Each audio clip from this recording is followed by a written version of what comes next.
స్కూల్కి late అయిపోతున్నది, bell కొట్టేస్తారు.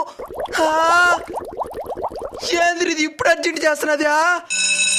Sir వాళ్ళు చంపేస్తారు. నేను బడికి పానా. బడికి బడన్నా ఏదైనా తీసేయాలంట. నిన్న ఒక రూపాయి మొన్న ఒక రూపాయి వీడి కోసం ఆస్తిని తమ్మేసే మరి ఉండదు. Giri present sir. Charan present sir. Lesson start చేద్దాం. పీరియడ్ స్టార్టింగ్ లోనే అడిగిన టాసింగ్ గా ఉంటది, అమ్మాయిలు నేస్తారు. ఇంకా ఆలస్యం చేసినట్టే క్లాస్ రూమ్ నాశనం అయిపోతుంది సార్. ఏమిరా పీరియడ్ ఇప్పుడే కదా స్టార్ట్ అయిందా? కూర్చో. పిల్లలు ఇప్పుడు మనం చెప్పుకోబోయే పాఠం ఏంటంటే పరుగో పరుగు. ఇంకా మాల్దు సార్. ఏమిరా మర్యాదగా నన్ను బయటకు పంపి, లేదంటే క్లాస్ గా ప్రమాదం. క్లాస్కే ప్రమాదమా? బాంబులు ఏమైనా కట్టుకుంటేనే ఏమా? బాంబులు కాదు, బాత్రూమ్ వస్తుంది, కుదిరేసాను.